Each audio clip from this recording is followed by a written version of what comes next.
Salut à tous les gourmands et bienvenue sur Plaisir et Diète. Dans la Massiette, on se retrouve pour une nouvelle vidéo et aujourd'hui on va parler des lipides et en particulier de est-ce que les lipides sont intéressants et pourquoi nous dans Plaisir et Diète on appuie vraiment sur le fait de manger pas mal de lipides. En effet, nous tournons autour de 40% de notre apport calorique en lipides pour nous et pour nos élèves. Entre 35 et 40%, bien sûr ça dépend des cas, mais dans la plupart des cas, les lipides sont très intéressants.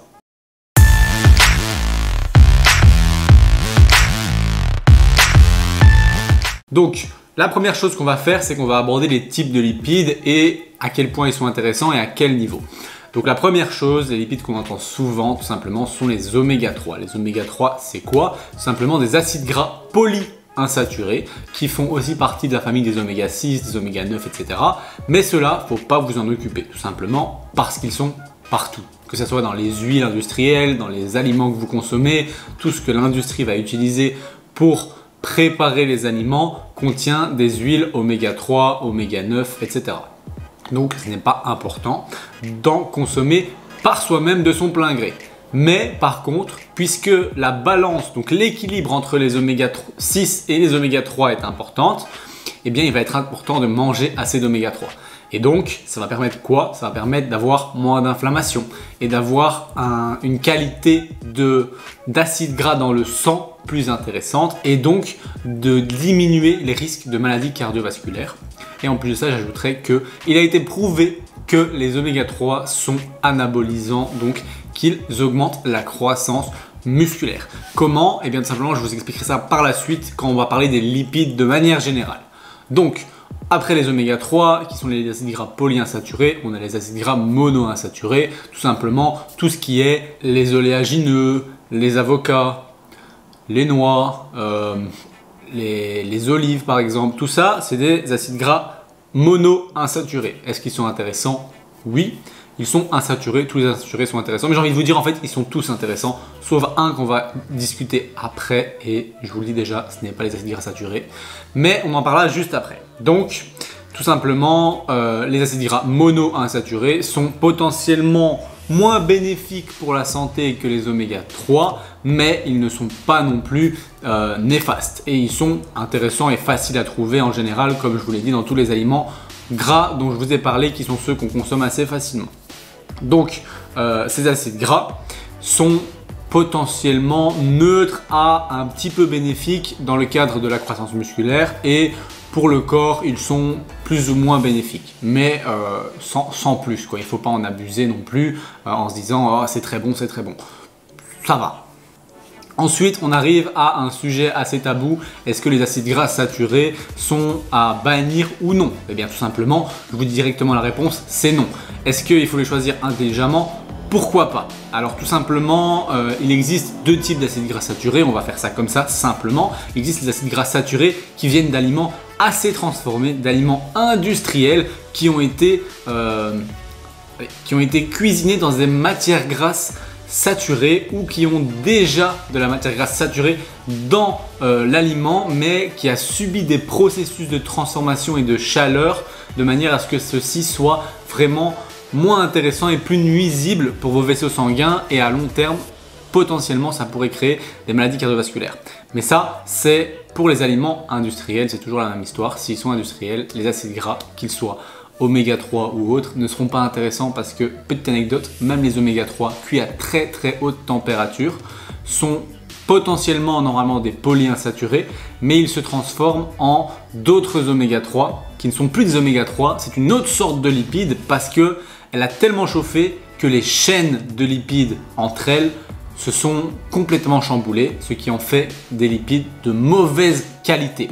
Donc les oméga 3 c'est bien, essayez de ne pas trop cuire à trop grande puissance vos oméga 3 et faites attention à ne pas les prendre trop industriels non plus. C'est la même histoire tout le temps et c'est le cas pour les acides gras saturés aussi. Ce qui veut dire que des acides gras saturés de qualité venant d'aliments non industriels assez bruts ne seront pas néfastes et seront même potentiellement intéressants, ce qui est le cas des produits laitiers comme j'ai pu l'aborder dans la vidéo sur le fromage, un aliment très sous-coté et très intéressant.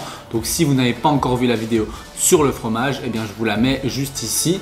C'est une vidéo qui vous explique pourquoi manger du fromage, est-ce que c'est intéressant et comment. Et bien tout simplement, comme le fromage, comme le lait, comme la crème, comme beaucoup d'autres acides gras finalement, même si ça va en choquer certains, les acides gras venant tout simplement de la viande grasse, que ça soit de la peau de poulet, que ça soit un steak, mais ça peut être aussi une entrecôte et tout ça, finalement, est-ce que c'est néfaste d'en manger? Eh bien non, pas du tout, tout simplement parce que ces aliments sont bruts. Et s'ils sont bruts, la qualité des lipides qu'ils contiennent sont potentiellement intéressants, mais du moins neutres. Donc, beaucoup d'études ont déjà prouvé que finalement, les acides gras saturés ne sont pas néfastes en soi, ils sont neutres pour votre santé. Je m'explique. Ce qui va potentiellement avoir un effet néfaste, c'est de remplacer des oméga 3 par des acides gras saturés. Si vous gardez la même alimentation et que vous remplacez vos oméga 3, typiquement votre maquereau, vos poissons gras, par de la viande grasse ou je sais pas, une entrecôte ou autre, eh bien oui, à ce moment-là, la qualité des lipides de votre sang va être moins bonne, ce qui signifie qu'il y a plus de risques de maladies cardiovasculaires. A l'inverse, si vous ne remplacez pas vos oméga 3 par des acides gras saturés, mais que en plus des acides gras oméga 3, vous consommez des acides gras saturés, il n'y a pas de risque, ce n'est pas bénéfique, mais c'est neutre en termes de santé cardiovasculaire, en termes de problèmes au niveau des artères, etc. Donc neutre. Et attention, si on remplace les acides gras saturés par des glucides ou des protéines, il faut savoir que finalement l'impact sera neutre sur votre taux de lipides sanguins et sur la qualité de ceux-ci. Donc ça veut dire que finalement ils sont neutres, puisque si on peut les remplacer par des glucides ou des protéines et que l'impact sur votre sang et sur les lipides dans votre sang ne change pas, ça veut dire qu'ils sont neutres, qu'ils ne sont pas néfastes, sans quoi ça aurait été intéressant de le changer. Par contre, si vous remplacez tous les lipides saturés par des oméga 3, ça peut être intéressant. Et attention, encore une fois, je viens de vous le dire, si les acides gras oméga 3 que vous consommez, vous en consommez trop, il y a beaucoup plus de chances que certains d'entre eux soient mal cuits, trop cuits, transformés et que finalement, ils soient moins bons que des acides gras saturés. Donc faites attention. Et donc la leçon à retenir, c'est tout simplement que si vous mangez des oméga 3, des huiles de noix, des olives, tout ça, il n'y a aucun, mais vraiment aucun problème à manger des acides gras saturés de qualité, comme par exemple une viande grasse, un fromage, du lait, de la crème et toutes ces choses-là. La seule potentielle chose qui peut être impactante, c'est l'hétérogénéité. Ok, c'est un mot compliqué, mais ça veut dire quoi? Ça veut dire tout simplement, certains acides gras saturés vont avoir une grosse hétérogénéité. Ça veut dire qu'ils vont être hétérogènes. Ça veut dire qu'ils vont tout simplement augmenter les plaques qui se forment au niveau de vos artères. Ceux-là sont potentiellement à dégager. Il y en a quelques-uns, comme par exemple l'huile de palme et l'huile de coco. Donc ceux qui pensaient encore que l'huile de coco c'était tout très cool et c'était une bonne alternative au beurre, eh bien sachez que, petite leçon qu'on a appris aujourd'hui, et je ne sais pas si vous avez bien écouté, mais les matières grasses laitières saturées, entre parenthèses le beurre par exemple, sont beaucoup moins néfastes, voire même bénéfiques pour votre santé cardiovasculaire comparé à des matières grasses hétérogènes saturées, comme c'est le cas de l'huile de coco ou la graisse de coco. Donc arrêtez avec cette huile de coco s'il vous plaît, remettez-vous au beurre. Et pour couronner le tout, sachez que les acides gras saturés sont anaboliques. Donc même s'ils sont neutres au niveau de la santé de vos vaisseaux sanguins, ils sont anaboliques. Donc ça veut dire qu'ils vont augmenter votre production d'hormones de croissance, d'hormones comme la testostérone, l'IGF-1, ça peut être aussi la progestérone, les œstrogènes, tout ça. Et du coup, ça va augmenter la croissance musculaire, elle va être plus rapide. Est-ce que en mangeant du jour au lendemain vos lipides, ça va aller?